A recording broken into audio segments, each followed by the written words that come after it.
guys, Tracy here. I'm just gonna scrapbook these pictures using this Nuts About Sketches sketch, which is up on the website this week, which is at nutsaboutssketches.blogspot.com. So I'm just looking through my Elmwood Park and Monkey Bars add-on, which is the Studio Calico kit for August, and I have the add-on, the Monkey Bars add-on, as I mentioned. And I'm just kind of trying to go through and pick out which pictures, which paper matches. I'm picking up on some of the colors that are in the photos. There's brightly colored pillows and sleeping bags and stuff, but I wanted the pictures to be the brightest element, so I was choosing more muted paper instead of choosing from another. I've got a couple of other new collections that have brighter colors in them than this, but I really wanted to use the kit for this because I thought that the photos would really pop, and that way I could still use bright colors and not have them compete. So I don't know if I made sense there. I'm using lots of colors, but because they're more muted than the colors in my photo, they're not going to compete too much. And also I am matting my photos on that PB&J paper from the kit. That it's like a white paper with sketchy green markings on it, and that again puts something kind of neutral right beside the photos. And that white and green PB&J paper with that dark gray background. That's actually the back side of that pink chevron paper, and it's by my mind's eye. So, sorry, lots to say there. Now I'm going to outline some of the layers now that I've made a couple of, it's sort of like matting, but I'm not being really careful. I'm actually purposely making it be uneven so it looks more like a bunch of layered papers than actual, lined up mats, but it's really just matting is all that I'm doing.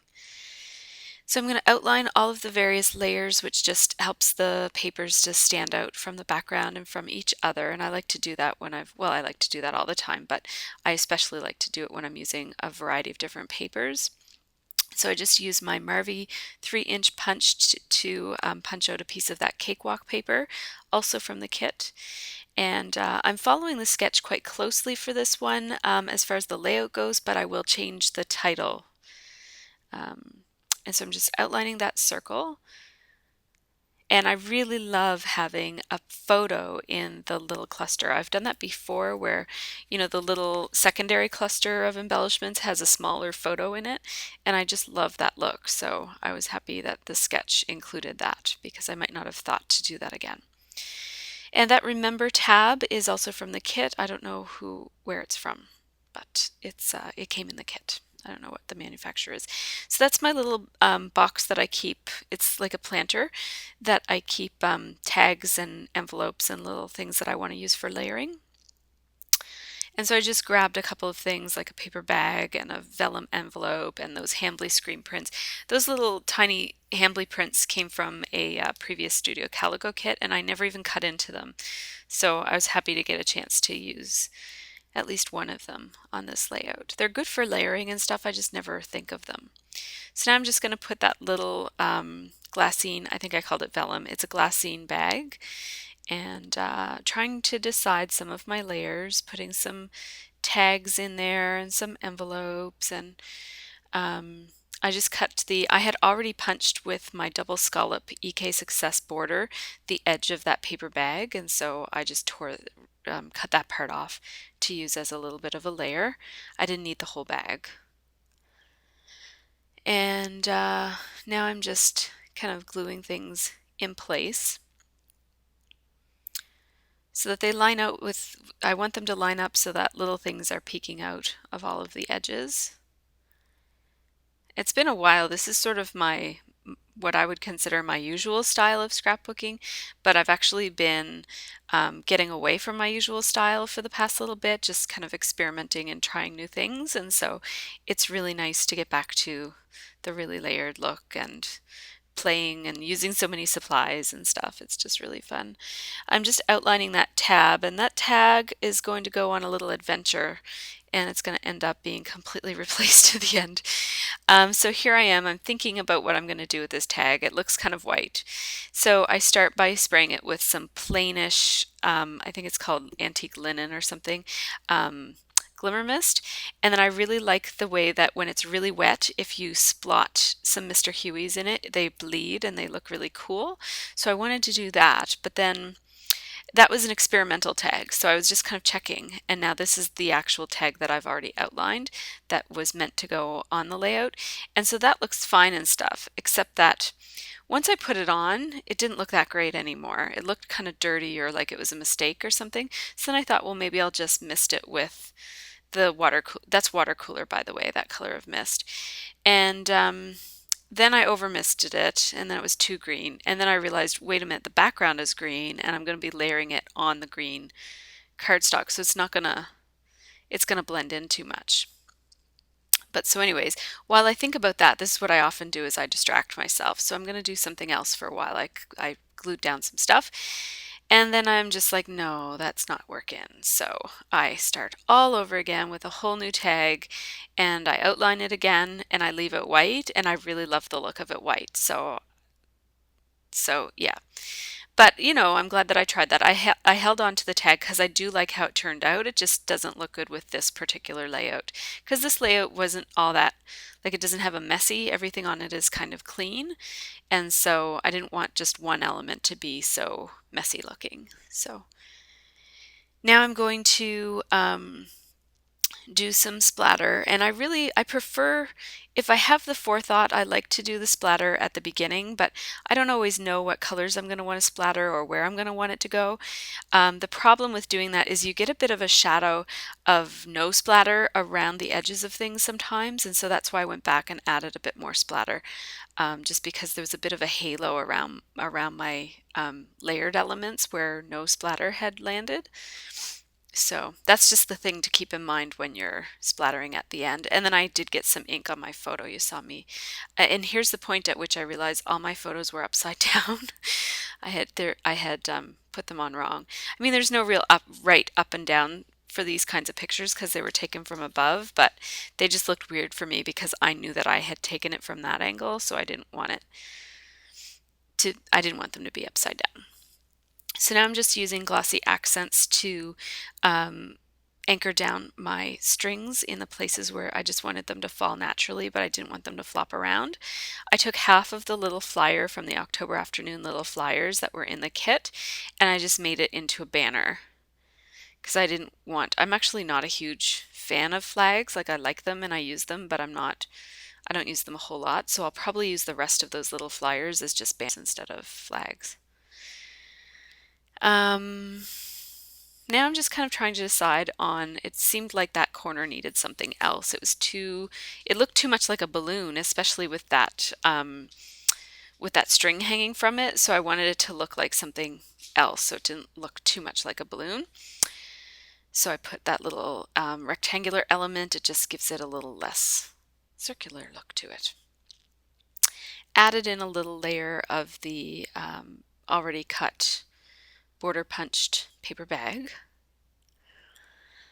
And you know, that's one of the good things about trying things and then not using it. Like that paper bag was going to be a layer on something else, and so I got to use it in this layout. And yeah, so now I'm trying to think about what what I'm particularly looking for right now is a word to put next to the little Handley print thing that says note. It has note and then a colon, and so I felt like I needed to put a little word or a phrase or something there, and I couldn't find quite the right thing. It took me a while of looking through all of those word stickers. I just keep all my word stickers and word elements kind of all together in a drawer in my Jetmax. And so those ones that I ended up using are the Girls Papery. They're kind of like a dirty white background with red typewriter print on them. And the other thing I was looking through there was the Tim Holtz Chit Chat spiral bound bunch of words. So now I'm putting all those back in the drawer and I'm trying to decide on letter stickers here.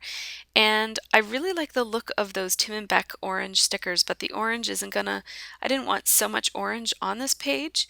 So, because there's a few orangey elements, but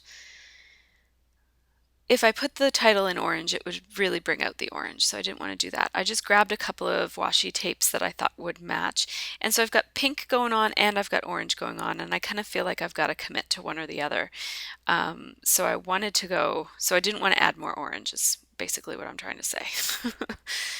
I'm just pulling out some potential thickers, and I knew that I wanted Sleepover Silliness to be my title, and I knew I wanted the word silliness to be in that white Amy Tangerine, I think it's called Journal, that font. And I love that font. I've only got one package of those, but I love them, so I'm trying not to hoard them. And now this was a bit of a decision because those are October Afternoon mini market stickers, and I really love how they look against that green background. They're almost the same shade, but they're a little bit darker. And so I love those, but they're cream, they're cream on teal, and I've got some white and I've got some off-white and I've got that kind of vanilla look of the tags. So I thought I had enough. I thought I could pull off the cream and white, and I think it looks okay.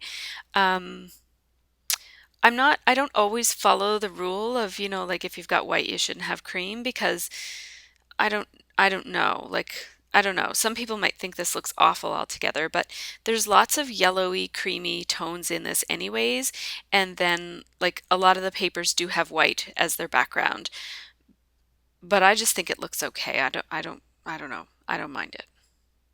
If you're concerned about that kind of thing, then I guess I would have just chosen different letter stickers, but I really like this. And then what I did to kind of bring in some white, because they were a little bit disjointed, it's kind of like there's cream in the sleepover and then the silliness part was really, really white. So I just took some white thread and I stitched along the top of the teal and cream letter stickers, and that just brought a little bit of white into that title, into that part of the title. And I think it just kind of ties together the two types of letters. So while I was at it, I just decided to add some stitching in a variety of other places. And I think I'm going to add even more. Yeah, so I took it out again and added just a little bit more. And I really love the texture that stitching adds.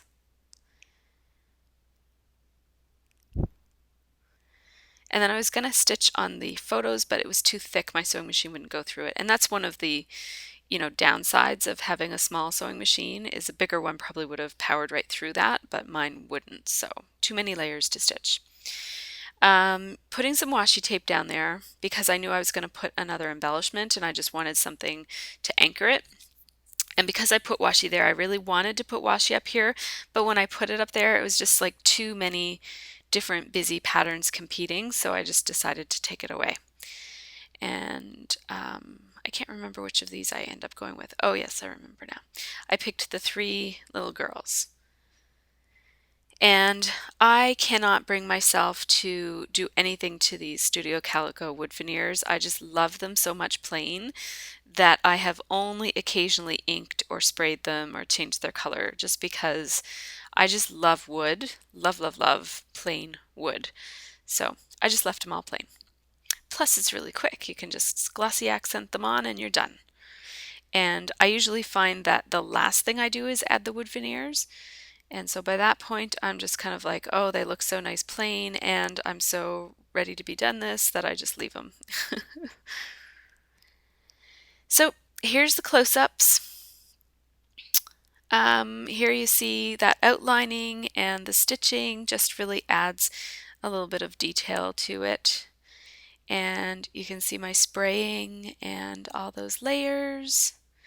I don't know what I should be pointing out here, but and then I just put the fabulous word down beside the note. And there's how those little three girls look, because of course there's three girls in the photos for the sleepover. And that little house down by the title, I thought could be either a arrow or a house.